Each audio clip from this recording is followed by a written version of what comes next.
আজকে আমি কষ্ট দিয়ে ভাত খাবো। লাইক কমেন্ট সাবস্ক্রাইব করে দেবে। টাটা বন্ধুরা, তোমরা সবসময় আমাদের পাশে থাকবে। টাটা। হ্যালো গাইস, আসসালামু আলাইকুম। তোমরা সবাই কেমন আছো? ইসিমা ব্লগসে তোমাদের সকলকে স্বাগতম। চলে এসেছি আরো একটি নতুন ব্লগ নিয়ে। ইসিমাকে আজকে মাটির চুলায় গোস্ত রান্না করে খাওয়াবো, তোমাদের দেখাবো সম্পূর্ণ প্রসেসটা, এবং ইসিমাও খাবে। তোমরা অবশ্যই দেখতে পারবে, তার জন্য তো আমাদের সাথে থাকতে হবে, তাই না? মাটির চুলায় কাঠ দিয়ে উনুন ধরিয়ে কড়াইয়ে তেল দিয়ে পেঁয়াজ ভালো করে ভেজে নিয়ে তার ভিতর আদা রসুন বাটা, শুকনো লঙ্কা বাটা, জিরে বাটা সব মশলা দিয়ে ভালো করে সুন্দর করে কষিয়ে তারপর গোশটাকে ঢেলে দেওয়া হবে। বন্ধুরা, আজকে তোমাদের জন্য আমাদের 500 সাবস্ক্রাইবার পূর্ণ হয়ে গেছে, যার জন্য তোমাদেরকে অসংখ্য অসংখ্য ধন্যবাদ। যারা আমাদের সাপোর্ট করছো, যারা আমাদের পাশে থেকে সামনের দিকে এগিয়ে নিয়ে যেতে আমাদের সাহায্য করছো, তাদেরকে অসংখ্য অসংখ্য ধন্যবাদ। আজকে তোমাদের জন্যই আমাদের এই সাকসেস। বন্ধুরা, অনেক সফলতা ব্যর্থতা নিয়েই মানুষের জীবন, অনেক ব্যর্থতা নিয়ে সফল হতে ইউটিউবে এসেছি, অনেক আশা নিয়ে এসেছি। আশা করি তোমরা সব সময় আমাদের সাপোর্ট করবে, আমাদের পাশে থাকবে।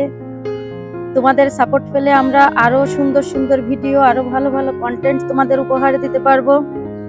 যে মাংসটাকে ভালো করে কষিয়ে তার ভিতর পানি দিয়ে দেওয়া হবে। ইসিমা আমার ছোট্ট মেয়ে, অনেক সময় অনেক ভুল করতে পারে, আমিও অনেক ভুল করতে পারি, তার জন্য তোমাদের কাছে ক্ষমা চাই। প্লিজ তোমরা আমাদের ক্ষমা করে দিও। আমাদের কোনো ভুল হলে, আমাদের ভিডিওয় কোনো ভুল ত্রুটি থাকলে তোমরা কমেন্টস করে অবশ্যই আমাদের জানাবে। মাংসে একটু পানি দিয়ে তারপর ভালো করে কষিয়ে সুন্দর করে তেল বেরিয়ে গেলে তারপর পানি দিয়ে মাংসটাকে রান্না করা হবে। বন্ধুরা, তোমরা সবসময় আমাদের পাশে থেকো, আমাদের চ্যানেলটিকে সাবস্ক্রাইব করে রেখো। গাইস, অনেক আশা নিয়ে ইউটিউবে এসেছি।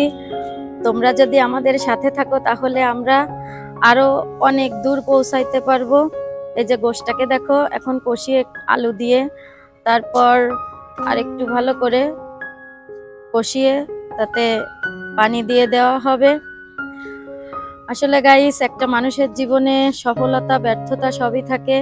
অনেক ব্যর্থতার পরে তারপর ইউটিউব চ্যানেল খোলা হয়েছে।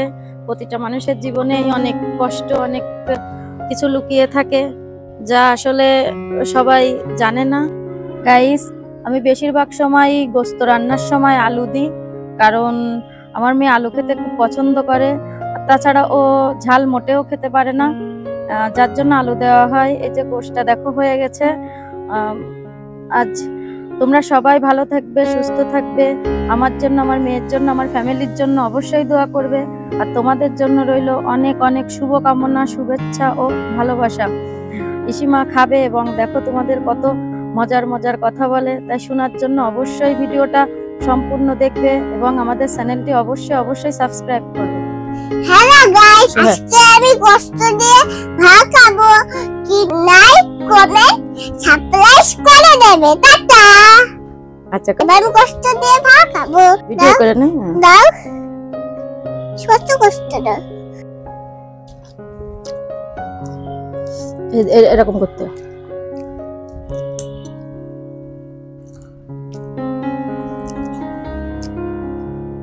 সাবস্ক্রাইব করে দেবে। আমাদের চ্যানেলটা সাবস্ক্রাইব করবেন। টাটা। বললে আমাদের ভিডিওটা কেমন লাগতে অবশ্যই কমেন্ট করে জানাবেন। টাটা। তোমরা সবসময় আমাদের পাশে থাকবেন। টাটা।